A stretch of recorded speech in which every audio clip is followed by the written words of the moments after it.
The storage yard was full of rusted metal crates, sun-faded labels, and the sharp smell of oil and dust.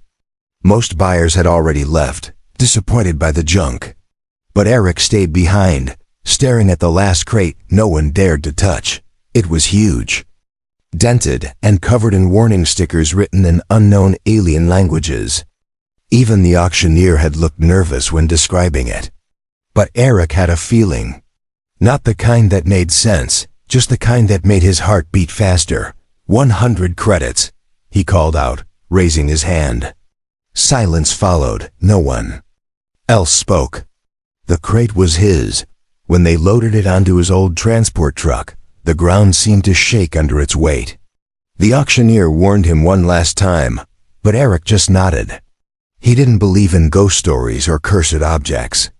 He believed in finding treasure where others saw trash.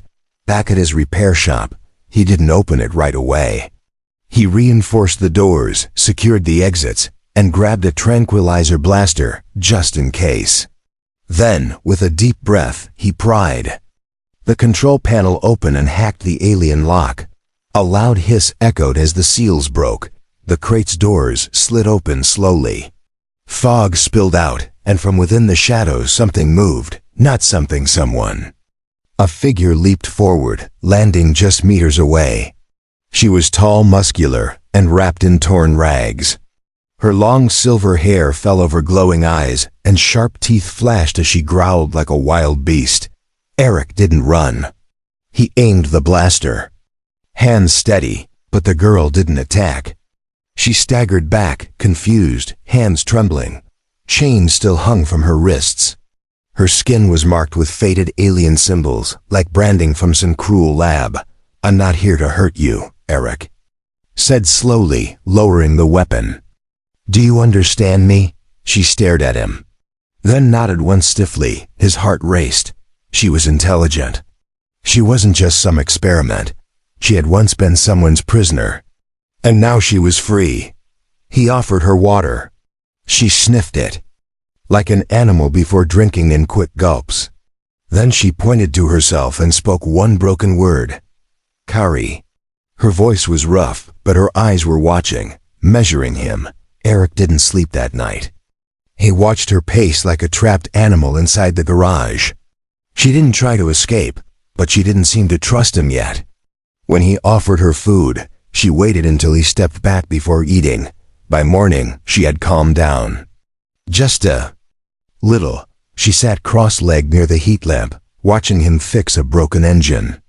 Now and then, she'd point at a tool and say its name in her own tongue. Slowly, they began to understand each other. Then the scanner beeped. A small blinking light on Erik's wall warned him of incoming traffic. He checked the system and cursed. A galactic patrol ship was approaching. "They tracked the crate," he muttered, turning to Kaari. Her ears twitched. She understood enough. Her body tensed. He moved quickly, covered the windows, shut down the systems, but it was too late. The patrol landed just outside, and 3 armored soldiers marched to his door. "We're looking for a stolen biological specimen," one of them said coldly.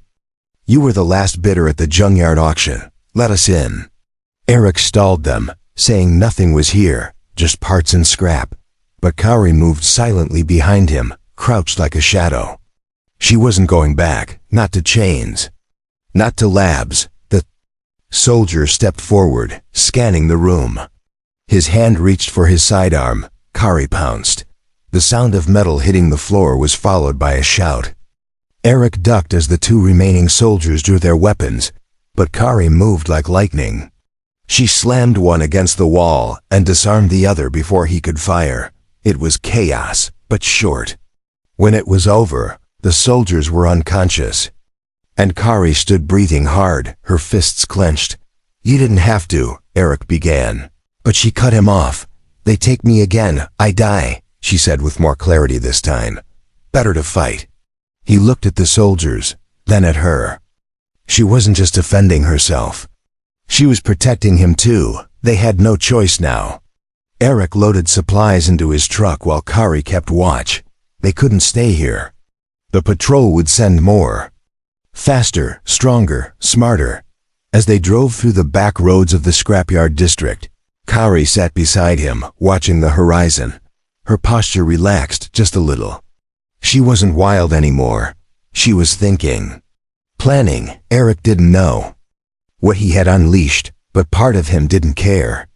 She was free now, and somehow, her fate had become his too, and far above.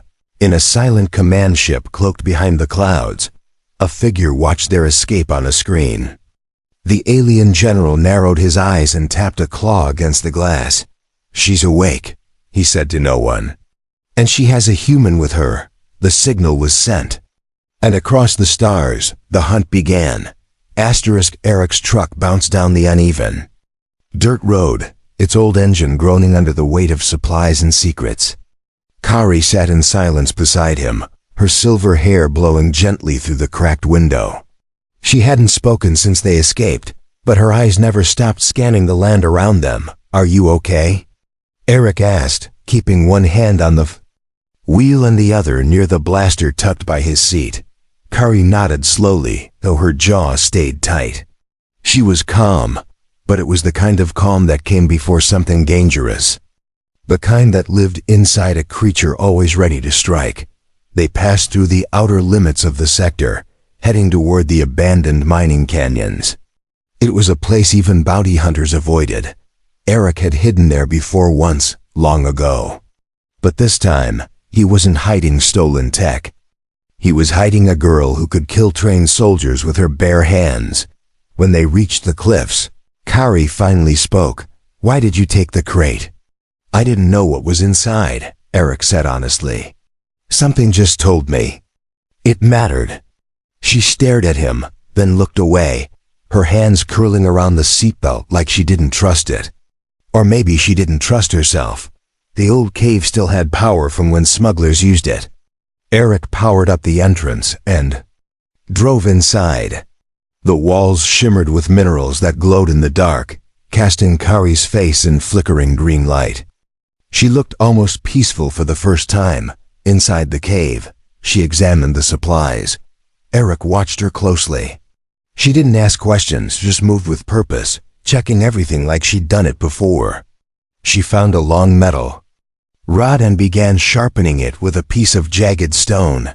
"Planning to fight again already?" he asked. Kaari didn't smile, but her eyes softened just a little. "If they come, I fight. But now we wait." They didn't have to wait long. The next morning, a drone flew past the canyon, scanning for signs of life. Kaari heard it first. She grabbed Erik's arm and pulled him to the ground just as it passed overhead. Its red eye blinked once, then vanished behind the cliffs. "Scouts," she said. "They're searching," Erik cursed. "They shouldn't have found us this fast." "They tracked me," she said, pointing to the faded brands on her skin. "Implant. Deep. Painful." He understood at once. "We'll cut it out." Her breath hitched, but she nodded. She didn't flinch when he pulled out his old surgical kit. She didn't cry when he dug into her shoulder. And when he dropped the small blinking chip onto the stone floor, she crushed it under her heel without hesitation. Erik wrapped her wound as best he could. "They won't find you now." "Not easily." Kaari looked at him differently after that. Something in her eyes had changed. A piece of her armor had cracked. Not weakness, trust. That night, Erik lit a small fire and passed her a ration bar. She took it but didn't eat. Instead, she stared into the flames and whispered, "I was made for war, not born, created, but I remember trees." Blue sky, laughter. Erik frowned. "Memories?" Kaari nodded. "Flashes. I think someone saved me.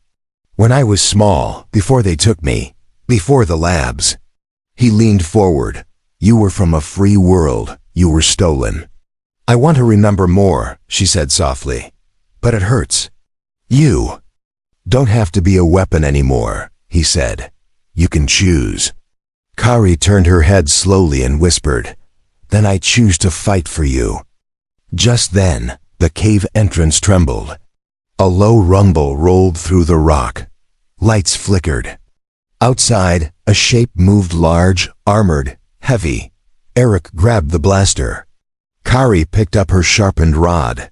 They didn't speak. They moved like shadows. The patrol wasn't alone this time. A bounty hunter had joined them, taller than a man, with cybernetic limbs and a wide scar across his mechanical jaw. He held a scanner that pulsed with red light. "Target nearby," he said to the soldiers. "The girl is close. We flush them. Out, no survivors." Kaari didn't wait for the fight to come to them. She dashed forward, using the shadows, using the rocks. Her feet were silent. Her eyes burned. She struck first silent and fast. The first soldier fell before he even screamed. The second raised his weapon, but lost it as Kaari tackled him over the edge. Erik fired from the side, covering her flank. The bounty hunter turned and roared, raising a weapon the size of a cannon. Kaari dodged the blast and leapt onto his back. She stabbed at wires, joints, exposed circuits. He slammed her into the wall, but she didn't let go. Erik ran forward, shooting at the weak spots Kaari exposed. Sparks flew. The bounty hunter staggered. Then Kaari tore free a power core from his back, and his body collapsed in a heap of smoke and metal. They didn't speak after the fight. Their eyes said enough. They had survived, again. But now the hunters would come harder, smarter, deadlier. Kaari stared at the stars above the canyon, chest heaving. Erik stepped beside her, hands still shaking. She whispered one word, like a vow to the sky: war.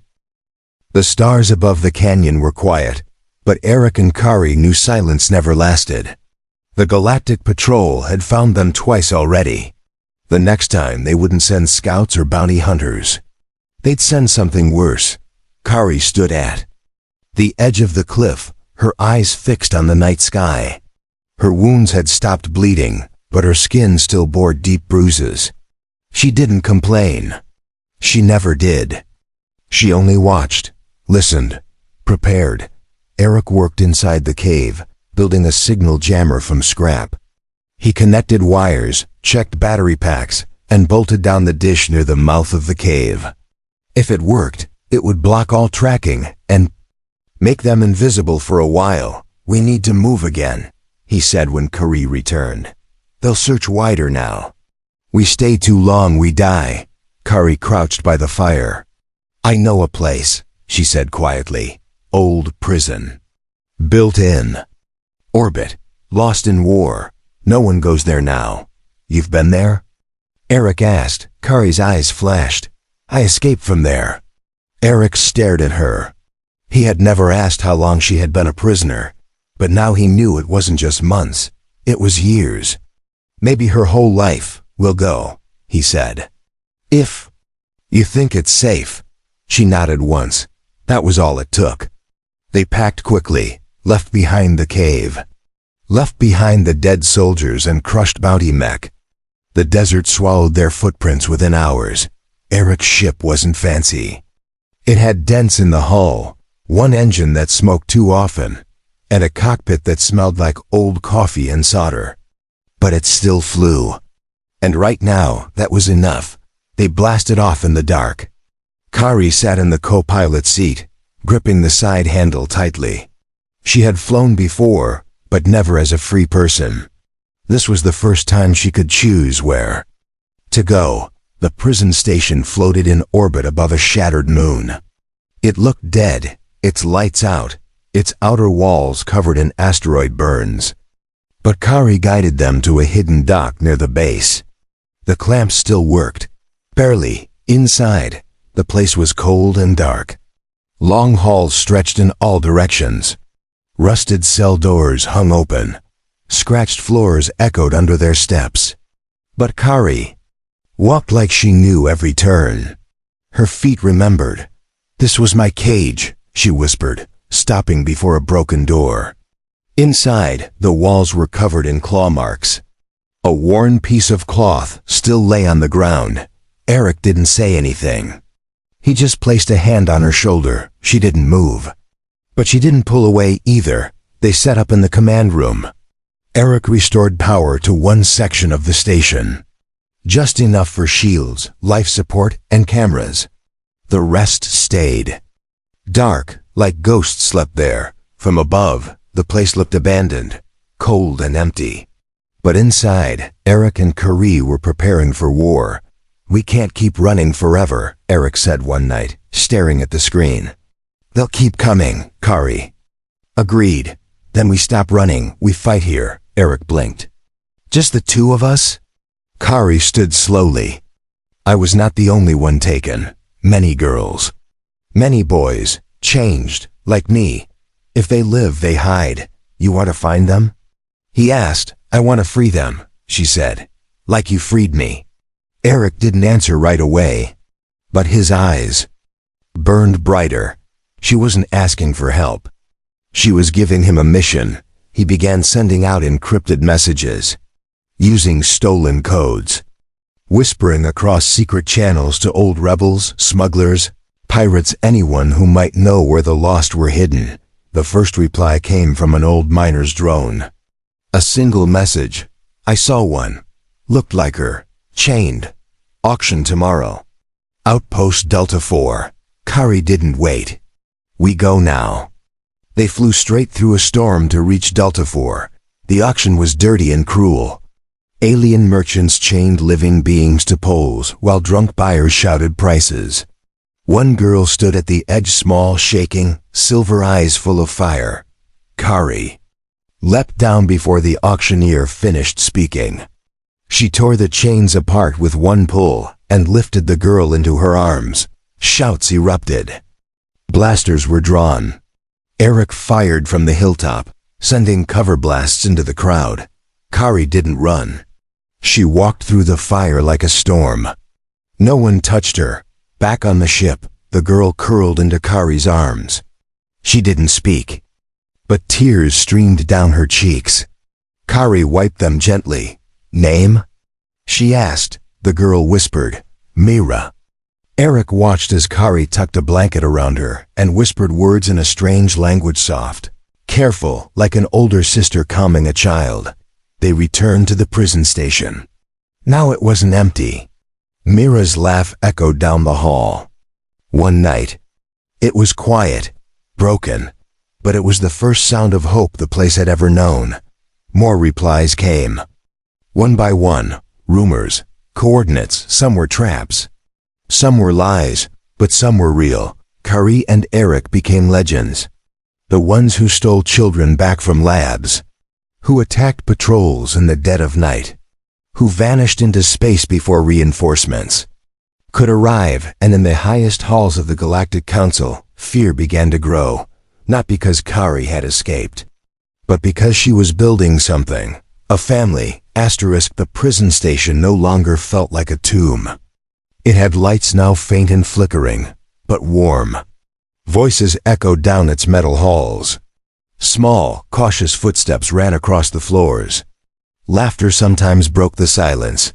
Kaari walked the halls each morning, checking on the rescued.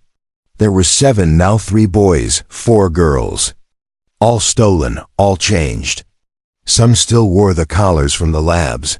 Others had deep scars and fearful eyes. But every day, they grew stronger. Mira followed Kaari like a shadow, never more than 2 steps behind. She had stopped crying. Now she practiced with a blade Kaari gave her, copying each move until her arms ached. Erik repaired the defense systems. Old turrets now protected the docking bay. Camouflage panels covered the exterior. The council still thought the prison was empty. That was the only reason they were alive, but that wouldn't last. One afternoon, a silent alarm blinked on Erik's screen. An unmarked ship had entered the sector. It didn't match any known traitor or pirate codes. Kaari was at his side in seconds. "Military? Worse," Erik said. "Private contractor, no rules. No mercy." Kaari's jaw tightened. "He's here for me." "How do you know?" Erik asked. She pointed to the screen. The ship's name had flashed once before it disappeared behind jamming signals. The name was Project Scourge. "That's what they called me," she whispered. Erik stared at her. "Then this ship doesn't want to capture you." It wants to erase you. They had an hour, maybe less. Erik told the children to hide in the lower levels. He showed them escape tunnels and gave Mira a small communicator. Only use it if Kaari falls, he said. Mira didn't answer, but her hand clenched the device tightly. Kaari stood by the docking bay doors. She wore armor made from scrap and plating, painted black and silver. Her sharpened staff was on her back. Her eyes were calm, focused, ready. The enemy landed without lights, silent, a stealth ship. Its doors opened slowly, and a single figure stepped out. He was tall, cloaked in metal, and his face was hidden behind a smooth black helmet. His voice echoed coldly through a speaker. Subject K01, return to custody. Kaari didn't move. My name is Kaari, not your subject. The man raised a device. A pulse of energy rippled across the hall. Kaari stumbled. Her eyes flickered. Erik cursed some kind of signal meant to disable her mind. But she didn't fall. She screamed instead loud, sharp and angry. The sound cracked the silence like thunder. She charged forward before the man could react. The battle was fast and brutal. Kaari struck like lightning, her staff slicing through the air. The man blocked with ease, too much ease. He had fought her before. He knew her moves. You were built to be perfect, he said between blows. You were mine. I was never yours, she snapped back. Erik fired from the catwalk above. The contractor turned and deflected the shots with a wave of his arm. A magnetic shield sparked to life. Erik dove for cover as Kaari struck again, aiming for the joints in the armor, but the man was too strong. He grabbed her by the throat and slammed her into the wall. Sparks flew.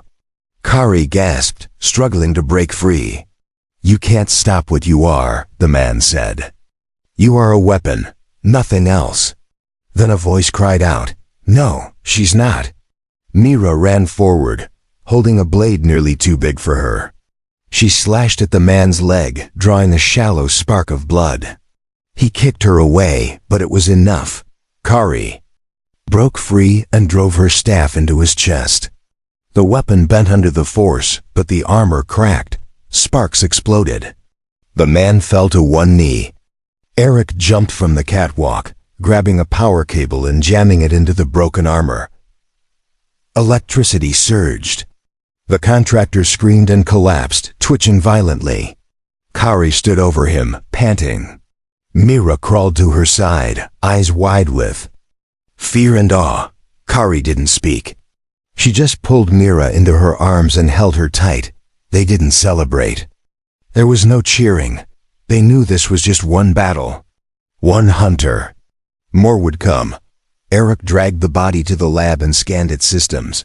The data he pulled made his blood run cold. They weren't just tracking you, he said. They know about the others. About all of us. Kaari stood behind him. Then we move first. To where? He asked, to the ones still trapped. Erik turned. You want to fight the labs? I want to destroy them, she said. No more cages, no more chains for any of us. She stepped into the hallway where the others waited. Their eyes were wide, their hands shook. But none of them ran. Not anymore. We fight, Kaari said. Together. And they all nodded. The stolen warship groaned as it entered deep space.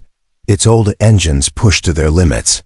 Erik had rerouted power from weapons to thrusters. They didn't need firepower yet, they needed speed. Kaari stood near the map console, eyes fixed on a red marker deep inside restricted space. The Council's main research hub, the place where she was made. And where many others were still locked inside cages. The others gathered around her. Mira stood with her blade strapped tight. 2. Boys Len and Roan had learned to speak in short, clear words. A girl named Eula could read alien systems faster than Erik could. They weren't helpless anymore. We get in, find the prison sector, and free who we can, Kaari said. We don't fight unless we have to. If we fall, they stay trapped. Erik looked at her from the pilot seat. And if it's a trap? Kaari's voice was steady. Then we break it. They reached the edge of restricted space and powered down all systems. The ship floated silently through a debris field of broken satellites and patrol drones. Every piece of junk could hide a scanner. One wrong move and they'd be seen. Eula ran silent hacks through a broken control tower and masked their signal. Mira watched for movement with wide eyes, ready to shout if she saw anything strange. Even the younger kids stayed quiet, sensing the weight of what was coming. Hours passed. Then the base appeared. It was huge, like a black fortress chained to an asteroid. Sharp towers rose from its center, each glowing with faint blue energy. Dozens of hangars, labs, and walls curved around the core like a shield. The council called. At the forge, Erik's breath caught. No one's ever broken into that place. Kaari's jaw tensed. That's because no one ever tried with hope. They slipped in through a maintenance vent large enough for the ship to dock. Kaari led the way, moving through the dark tunnels like she had returned to a nightmare. But she didn't flinch. Not this time. Inside, the walls were clean and white. Machines hummed softly. Security drones floated down wide halls. But Kaari knew where the blind spots were. She had lived here once. In a cell. In silence. In pain, they reached the holding sector. Eula hacked the main door, fingers trembling but fast. The lock clicked open with a quiet hiss. Inside were rows of cryopods. Cold glass beds were other. Children slept, frozen and forgotten. Kaari's breath stopped. They're still here. Erik stepped forward, checking the systems. They're alive, barely. We need to pull them out carefully. Just then, a sharp tone echoed across the room. Mira turned, her eyes wide. Alarms. The power surged. Lights turned red. From above, a voice echoed across the base. Calm, cruel. Subject KO1 has returned. Termination protocol active. Kaari turned to the others. You know what to do. Wake them. Defend them. Erik moved fast, pulling emergency codes from the wall. Eula and Roan helped open the pods. Cold air spilled out as pale faces blinked back to life. Children who had been asleep for years now stared at the world with fear, but they didn't have time. Security mechs rolled in from both sides. Tall, armored machines with heavy arms and no faces. They raised weapons without warning. Kaari charged the first one, slamming her staff into its chest before it could fire. Sparks flew as she twisted and kicked the second. Mira stood behind her, blocking shots with a broken shield plate, protecting. The younger kids, Erik shouted. I need 2 more minutes. Kaari bought him that time. She fought like fire, burning fast, striking hard, never slowing. The others followed. Len used a stolen drone as a weapon, crashing it into one of the mechs. Eula overloaded a control panel and exploded part of the wall. The frozen prisoners woke slowly, their minds foggy, but they saw freedom for the first time. Then came the real threat. The floor shook. From the far wall, a new figure entered, taller than any mech, built from pure dark alloy. Its voice rumbled. Like thunder, Project Scourge must end. Now Kaari froze. She knew this thing. It wasn't a machine. It was the prototype version, what she was copied from. Stronger, smarter, deadlier. It swung first. Kaari barely dodged. The wall behind her shattered from the impact. She rolled and countered with a sharp jab to its neck. It didn't even blink. Erik finished unlocking the last pod and pulled the youngest child into his arms. We're ready. Go, Kaari shouted. I'll hold it. No, Myra said suddenly. We hold it. She ran to Kaari's side, gripping her blade tight. Eula, Roan, and the others followed, forming a wall of broken weapons and stronger hearts. The giant turned its gaze to them, but didn't strike. It paused, confused. They're not weapons. Kaari said to the machine. They're family. Then they attacked. The first hit from the giant threw Kaari across the room. She crashed into a wall and rolled to her feet, groaning but not broken.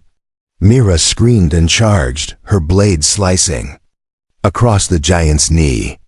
Sparks flew, but it wasn't enough. Eula hurled a shock grenade from a stolen bag. It exploded in blue light, sending the machine staggering.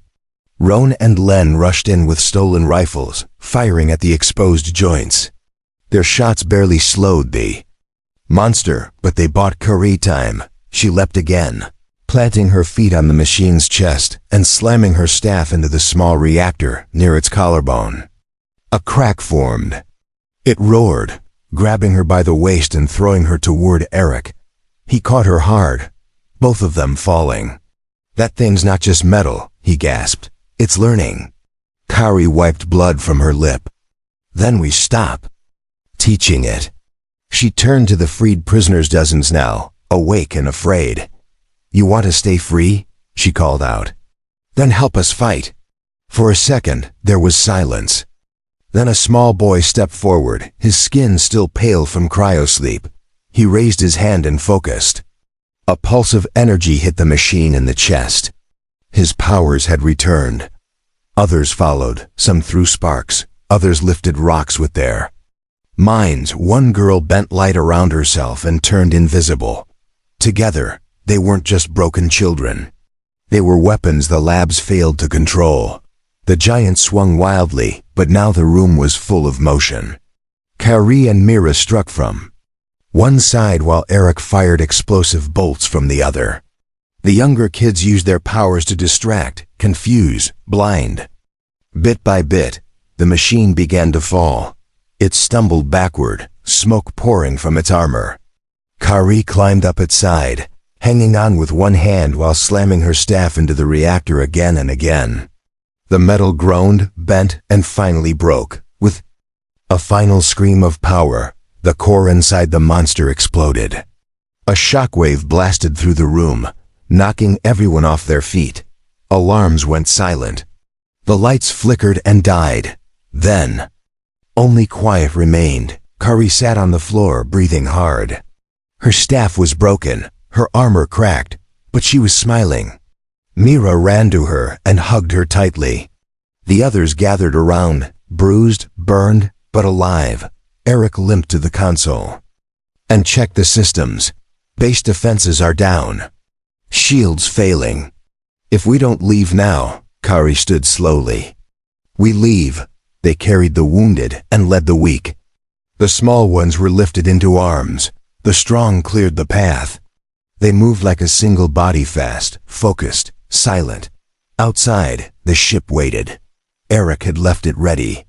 As soon as the last child stepped inside, he launched. The station behind them burned in silence. No one looked back. On the deck, Kaari looked at the rescued children. They stared at her with wide eyes full of questions and hope. She dropped to one knee. "You are not tools," she said gently. "You are not numbers. You are not broken. You are free now." A girl stepped forward. "Where will we go?" Erik spoke from the cockpit. "Anywhere, everywhere. There's a place on the rim called Haven. They take in anyone. No questions. No rules." Kaari nodded. "Then we go to Haven, and we make it home." Mira took her hand. "Will we be safe there?" Kaari held it tightly. "We'll make sure of it." The ship slipped into hyperspace, disappearing from the eyes of the Council, but not from their fear. News of the Forge's destruction spread fast. The Council tried to hide it, but the story leaked. Whispers of a girl who broke her chains and freed the lost filled every dark corner of space. They called her the Scourge no more, but to the ones who followed her, she was Kaari, not a project, not a weapon. Just a girl who had been hurt and chose to protect instead of destroy. And as the stars stretched before them, Erik leaned back and smiled. "Not bad for a rusty old crate, huh?" Kaari looked at him with a rare grin. "The best prize I never expected."